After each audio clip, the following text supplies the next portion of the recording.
Good afternoon, Year 11. I just wanted to put together a PowerPoint for you with a recording to help you in your final lesson before you do your Paper 2 exam tomorrow. So some of you will have had lessons with your teacher. You should have had a shorter lesson already on Paper 2 and recapping some of the basic knowledge.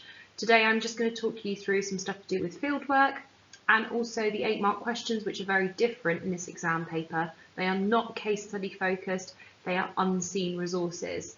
So the first thing I'd like you to do, please, is to put today's title and date on your lined paper and on your own independently answer these questions that you can see on the PowerPoint. As usual, if you do not know the answer to the question, please write the question out so that you can then fill it in green pen and use that in your revision. Now, using this slide, I'd like you to complete your answers to the questions in green pen. So number 1 was cost, number 2 was true, number 3 was they should go again or go at a different time. The problem is at 1 PM on a Tuesday afternoon, they're not going to get a huge amount of data, so that could obviously create some problems in anomalies or bias. But also at 1 PM on a Tuesday afternoon, many people will be at work of a specific age group. So maybe they actually only saw the older generation, for example, who are maybe retired, or people who are unemployed or not working on that day. So again, the sample isn't a strong enough sample. For question number 4, you should be using K, U, U, U.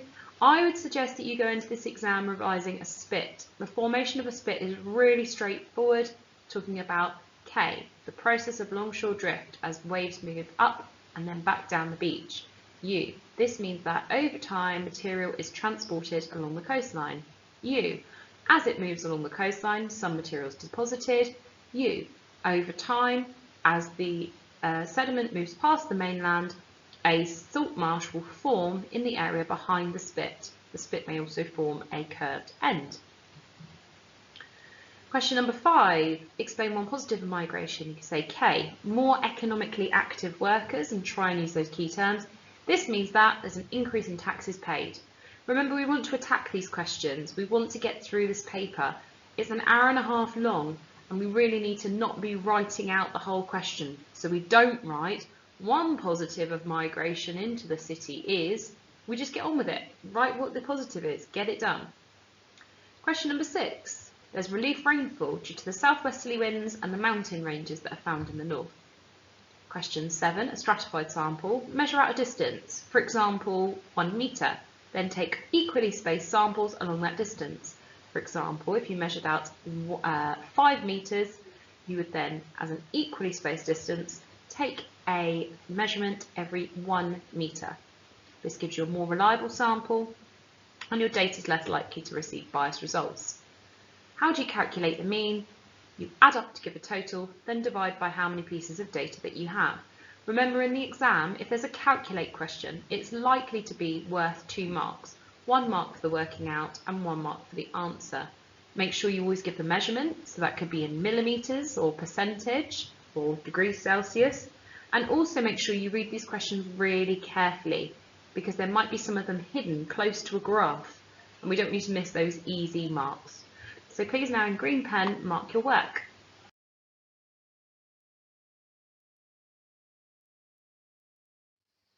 So for the next few sections, there's some key terms that we're going to cover that are likely to come up in the Paper 2 exam. The first 2 are sparsely populated and densely populated. And we measure those in terms of the population given in a kilometre squared. And you can see 2 examples of kilometres squared there on the front of you. This is the definition for sparse, and this is the definition for dense. Please copy those down and give an example of where in the UK is sparsely populated and why, where might be densely populated in the UK and why. So now you've got a practice question thinking about population density, and remember, in this exam you're likely to have lots and lots of different maps of the UK, some physical geography ones and some human geography. Here we can see one that's human geography, where do people live? But you know things about the physical geography that will influence where these people live and why. This one says describe the distribution. Remember, if we see the word distribution or trend or pattern, we're going to use trend, evidence, anomaly as the structure for our writing. Okay. Here you can see it's a 4-mark question. So what you might like to do is give another piece of evidence to help you answer this question. You've also got a challenge question, and I'd like you to complete this question on your paper now. So this is how we would structure the answer, and please now can you use this response below, this perfect example, to help you improve your work. You can see that also you do need to have an understanding of where places are. So if you're looking at that map and you don't know where Scotland is or where Wales is, or north, east, south and west, always use the clues that you've got on the PowerPoint. You've got a compass point, you've got the scale, and always look to the key as well. Make sure you really understand what that factor is that they're talking about within the map. You can see there's a challenge question: what might influence the location of high density urban areas? Another one that might come up in the exam is population pyramids. They haven't actually assessed on this many times before, so it is likely to appear. And what you need to be able to do is to read information off of the population pyramid. So what it shows, as you can see, is the divide between male and female in a given place. You can see the age of those people from 0 up to age 90, and you can see the distribution, that means the pattern of the population within those places. So you can see that in the rural areas, there aren't many younger children or economically active. There's mostly people aged 40 to sort of 70, 80 years plus. So they're economically active potentially, but they're mainly the older generation. And we see that in rural areas as people move out of the urban into the rural when they retire.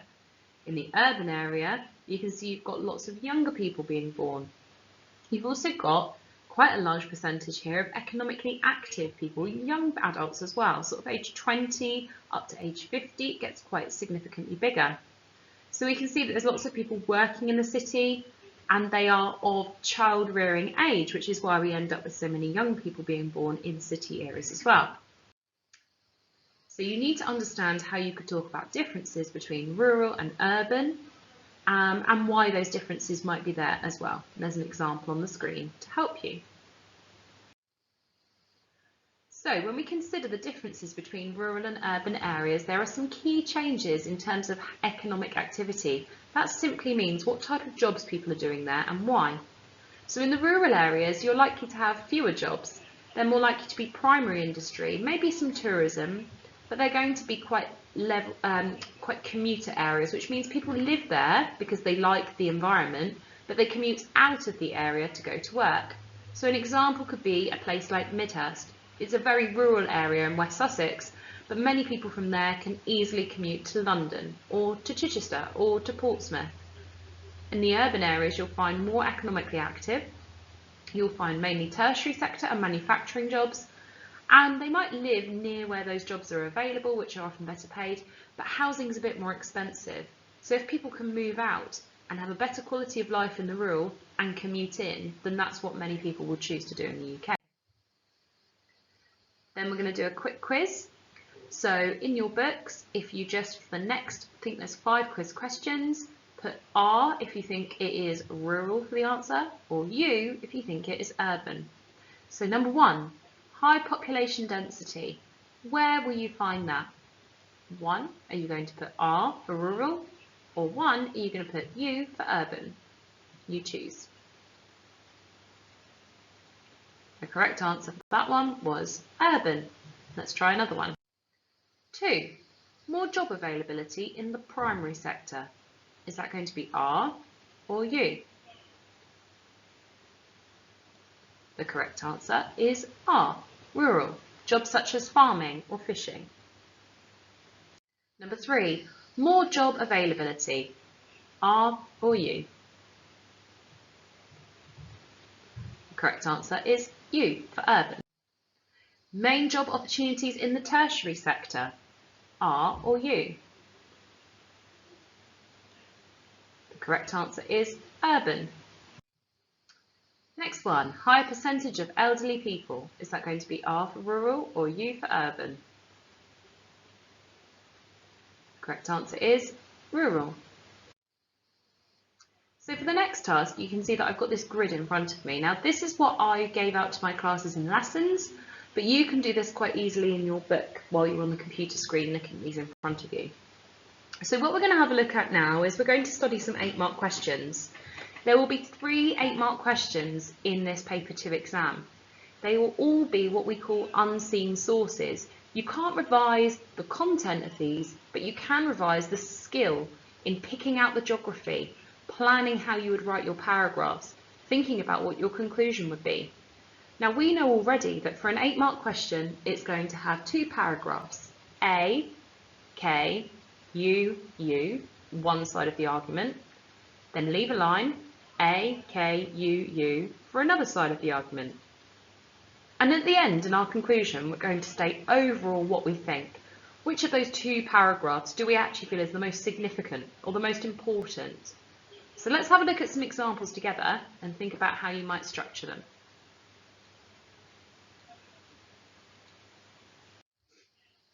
Okay, so what you're going to see over the next few slides are some examples of 8-mark questions that could come up in the exam, and we're going to pick apart how we would plan our paragraphs. So here you can see migration flow into and out of London. The blue, as it shows you on the key, are where people are moving into London from. The orange shows you where they're moving out of London to. The thicker the line means the more people, the thinner the line, the less people. So look at the map now and think about what pattern can you see about where people are moving into and out of London. The first thing that's quite easy to see is that the orange areas are all found in places where they are moving out of London and either to the south coast or to the southeast of London. They're all in quite a short distance of London, so think about why that might be. You can see that in terms of moving into London, people move from really, really long distances to move into London, some as far as Newcastle, for example. And these regions are mainly found in the north and in the west, where people move into London. So there's a really clear pattern there that we could talk about for our 2 paragraphs. The question says assess the causes of variations shown in figure 1C. Well, a really easy way to structure this would be paragraph 1. Let's talk about the variation of people moving into London.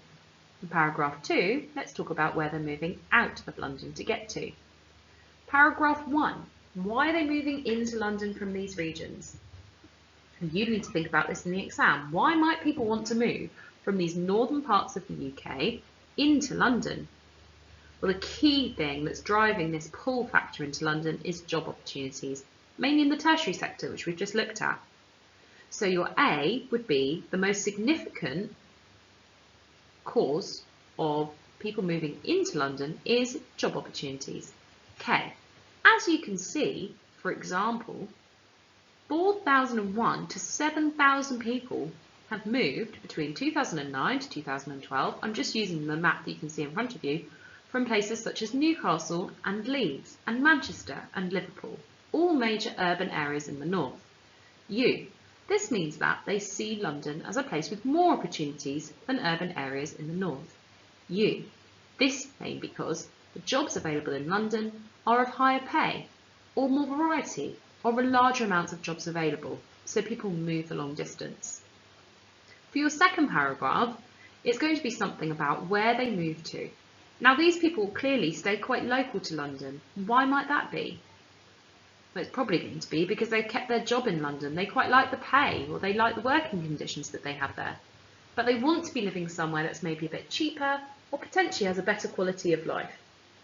So for paragraph 2, we're going to say, A, the most significant cause of people moving out of London is cheaper housing and better quality of life. K, as you can see, many people move to the southeast and the south coast out of London, for example, to regions such as Portsmouth. And we want to try and use, for example, from the figure for these 8 markers, remember. Refer to what you can see. U. This means that they are still only a short distance from London, so they can easily commute to their jobs. U. This means that they can have cheaper housing, a better quality of life in maybe more rural or coastal areas, while still maintaining a high income from their jobs they keep in the city. Conclusion. Overall, we need to bring something together here. Now, what have I talked about in paragraph 1? Well, I talked about jobs making people want to move in. What did I talk about in paragraph 2? Well, I talked about people moving out for a better quality of life, but I said they wanted to maintain those jobs. So in both situations, I've talked about jobs, economic reasons. So in my final conclusion, I'm going to say that overall, The variations shown refer to mainly job opportunities being a pull factor into the city and overcrowding, potentially expensive housing, congestion being a push factor out of the city. However, what is clear is that people, once they have a job in London, only want to move out to areas where they can still potentially commute, suggesting that the main cause of patterns of migration in and out of London revolve around job opportunities and economic causes.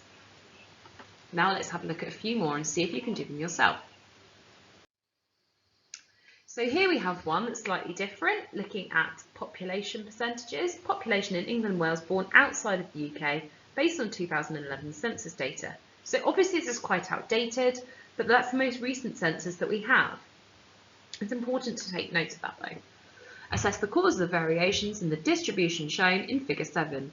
So what I'd like you to do now, just like I planned that first one with you, is on your piece of paper, please can you write paragraph 1, paragraph 2, and I don't want you to fully answer it now unless you think that would be something useful for you to do, but I want you to make a plan and think about what would be your 2 paragraphs. What can you see? Why is that happening? And what would your conclusion be?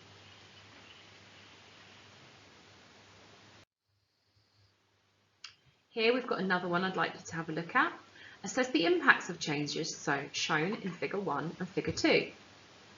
So again, in your book, on your paper, we need 2 clear paragraphs. Assess the impacts. So when we're thinking about impacts, we could talk about positive impacts for paragraph 1, negative impacts for paragraph 2, or we could split it simply as social impacts, positive for number 1, and environmental impacts for the second one. It's entirely up to you how you structure it, but make sure you recognise that on the left, figure 1, going down, that's all the area in regeneration East London before anything happened. Figure 2 is the ones that's showing you the impact. What have they done? What have they changed? How is it better? And for example, they're exactly the same location. You can see on the second to last photo, the river is full of green algae. It looks pretty run down and looks quite murky. Whereas on the photo on the right afterwards, it's been cleaned up. So you could easily use that as an environmental impact, for example. So plan the structure for this one, please. Off you go.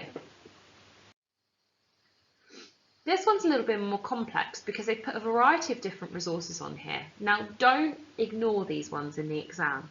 They're really straightforward to follow if you just unpick it a little bit. So you've got a photo which says A, and on the map you can see point A.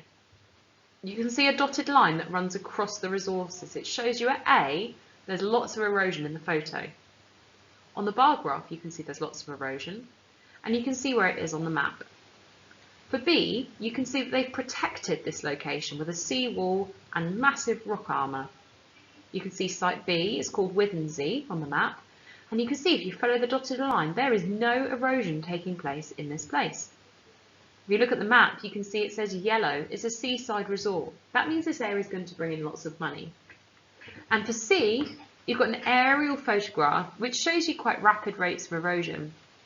You can see this place is called Hampton, and it's got really vast rates of erosion. We can see on the map there's not really anything there in particular. There's no village, it's mainly farmland with hamlets. Hamlets means just a few houses scattered about. It says here, evaluate the effectiveness of the coastal management strategy shown. Now a question like this is actually really easy because if it's talking about the effectiveness, for paragraph 1 you're going to say, to some extent it is effective, and you're going to give some knowledge from the resource and develop your understanding twice. For the second paragraph you're going to say, to some extent it is ineffective or not effective. Give knowledge from the resource, for example, photograph A, and then develop your answer again. This is actually a really straightforward question. One side of the argument, it is effective. Other side of the argument, it is ineffective. And in your conclusion, you just need to decide overall, how effective is it? You either need to say it is or it is not effective. Give this one a go. Okay, so we've got a few more here that I want you to have a look at. Work your way through these independently. This one's assess the causes of the potential impacts of flooding. We've got a U-shaped valley in the Lake District, lots of snow on top of the mountains as a clue. A precipitation map showing you what the precipitation rate is in the Lake District. And you've also got a map at the top showing where there's areas of flood risk. So again, you just need 2 paragraphs. The most significant cause of the potential impact of flooding is, and then for the second paragraph, you either need to say the second most significant potential cause is, or you say the least significant. It's entirely up to you how you structure it. We've got another one here for rivers. I think it's likely that a rivers one could come up, so this one could be another good one to look at. Practice this one. So the next bit that we're going to focus on is how areas differ in terms of their economic activity is one thing, but also in terms of deprivation, because this could easily come up in our exam. So in rural areas where you've got predominantly retired people, you've got many people who commute out of these areas to get to their jobs in urban areas, you don't have a huge amount of money coming into the area. And this can lead to depopulation. Think about where you guys want to live when you're older. Where do you want to move to? Where do you want to live? Now, some of you might like to stay in rural areas and you might have jobs already available there.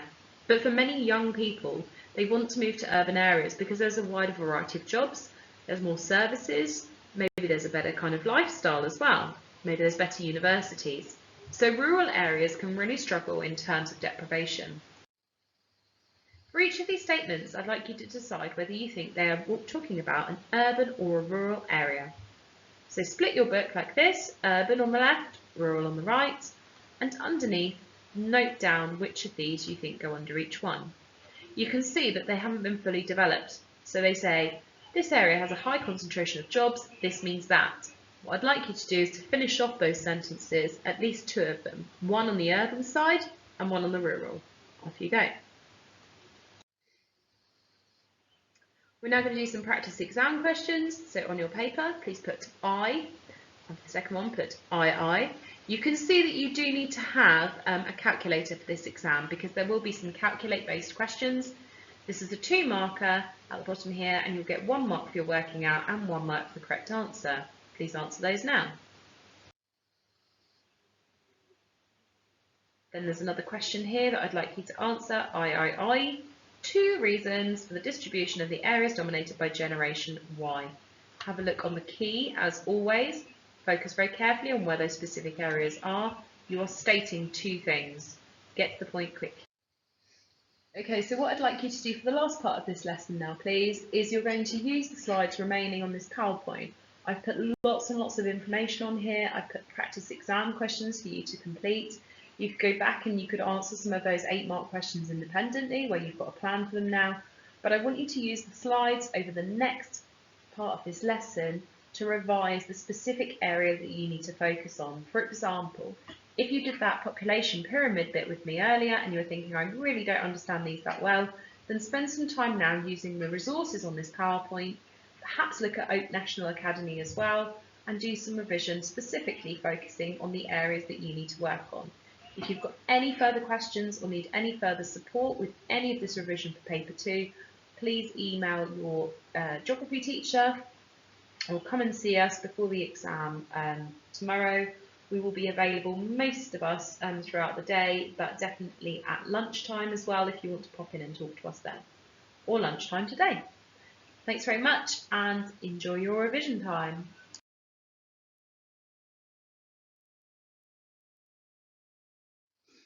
Good afternoon, Year 11. I just wanted to put together a PowerPoint for you with a recording to help you in your final lesson before you do your paper 2 exam tomorrow. So some of you will have had lessons with your teacher. You should have had a shorter lesson already on paper 2 and recapping some of the basic knowledge. Today I'm just going to talk you through some stuff to do with fieldwork and also the 8-mark questions, which are very different in this exam paper. They are not case study focused, they are unseen resources.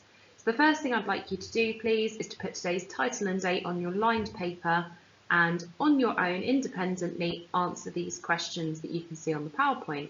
As usual, if you do not know the answer to the question, please write the question out so that you can then fill it in green pen and use that in your revision. Now, using this slide, I'd like you to complete your answers to the questions in green pen. So number 1 was cost, number 2 was true, number 3 was they should go again or go at a different time. The problem is at 1 p.m. on a Tuesday afternoon, they're not going to get a huge amount of data, so that could obviously create some problems in anomalies or bias. But also at 1 p.m. on a Tuesday afternoon, many people will be at work of a specific age group. So maybe they actually only saw the older generation, for example, who are maybe retired, or people who are unemployed or not working on that day. So again, the sample isn't a strong enough sample. For question number 4, you should be using K, U, U, U. I would suggest that you go into this exam revising a spit. The formation of a spit is really straightforward, talking about K, the process of longshore drift as waves move up and then back down the beach. U, this means that over time material is transported along the coastline. U, as it moves along the coastline, some material is deposited. U, over time, as the sediment moves past the mainland, a salt marsh will form in the area behind the spit. The spit may also form a curved end. Question number 5, explain one positive of migration. You can say K, more economically active workers, and try and use those key terms. This means that there's an increase in taxes paid. Remember, we want to attack these questions. We want to get through this paper. It's an hour and a half long, and we really need to not be writing out the whole question. So we don't write one positive of migration into the city is, we just get on with it. Write what the positive is, get it done. Question number 6. There's relief rainfall due to the southwesterly winds and the mountain ranges that are found in the north. Question 7, a stratified sample. Measure out a distance, for example, 1 metre. Then take equally spaced samples along that distance. For example, if you measured out 5 metres, you would then, as an equally spaced distance, take a measurement every 1 metre. This gives you a more reliable sample, and your data is less likely to receive biased results. How do you calculate the mean? You add up to give a total, then divide by how many pieces of data that you have. Remember, in the exam, if there's a calculate question, it's likely to be worth 2 marks. 1 mark for the working out and 1 mark for the answer. Make sure you always give the measurement, so that could be in millimetres or percentage or degrees Celsius. And also make sure you read these questions really carefully, because there might be some of them hidden close to a graph, and we don't need to miss those easy marks. So please now in green pen mark your work.